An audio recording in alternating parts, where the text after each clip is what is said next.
আসসালামু আলাইকুম সম্মানিত দর্শক শ্রোতা, আপনারা আমার এই ভিডিওটি যে যেখান থেকে দেখছেন আপনাদের সকলকে আন্তরিক শুভেচ্ছা ও অভিনন্দন জানিয়ে আজকে আমি একটি নতুন ভিডিও নিয়ে হাজির হয়েছি। বন্ধুরা, আপনারা যারা গরু ছাগল লালন পালন করে লাভবান হতে চান তারা অবশ্যই বেশি বেশি করে কাঁচা ঘাসের যোগান দিবেন।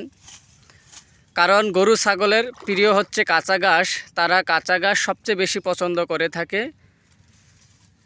কারণ এই ঘাসটি আপনারা দেখতে পাচ্ছেন যে আমার সামনে ইন্দোনেশিয়ান স্মার্ট নেপিয়ার ঘাস, এই ঘাসটি আমি অধিক পরিমাণে চাষ করেছি। এই যে দেখতে পাচ্ছেন পাশে শুধু ঘাস আর ঘাস। তার কারণ হচ্ছে এই ঘাসটা আপনার অন্যান্য যেই ঘাসগুলো আছে তার থেকে অনেক পুষ্টি সমৃদ্ধ ও ভিটামিনযুক্ত ঘাস, প্রোটিন আছে এই ঘাসে 22 থেকে 25%।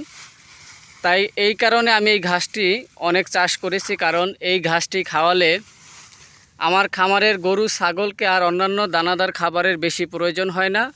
কারণ যতগুলো উপাদান প্রয়োজন তাদের সুস্বাস্থ্যের জন্য, তার সবকটি উপাদান এই ঘাস খাওয়ালে পাওয়া যায়। তাই আপনারা যারা খামার করে লাভবান হতে চান, স্বল্প খরচে গরু ছাগল লালন পালন করতে চান, তারা অবশ্যই বেশি বেশি করে কাঁচা ঘাসের যোগান দিবেন। তার কারণ হচ্ছে কাঁচা ঘাস ব্যতীত গরু ছাগল লালন পালন করা অসম্ভব। কারণ বর্তমান বাজারে যে সকল দানাদার খাদ্যের দাম বাড়ছে, ওই দিক বিবেচনা করতে গেলে আপনার গরু লালন পালন করে লাভের তুলনায় অনেকটা লস হয়ে যায়। তাই এই কারণে বন্ধুরা আপনারা বেশি বেশি করে কাঁচা ঘাসের যোগান দিবেন। এই যে বন্ধুরা দেখতেই পাচ্ছেন এই ঘাসগুলো আমি কেটেছি 1 মাস আগে, আবার 1 মাস পরে আমি এই যে কাটছি, দেখতেই পাচ্ছেন 2টা জোপায় আমি কি পরিমাণ কাঁচা ঘাস পেয়েছি। এটা যদি আমি একটা আটি বেঁধে ওজন দিয়ে থাকি তাহলে কমপক্ষে 30 থেকে 35 কেজি পরিমাণ কাঁচা ঘাস উৎপাদন করতে সক্ষম হয়েছে।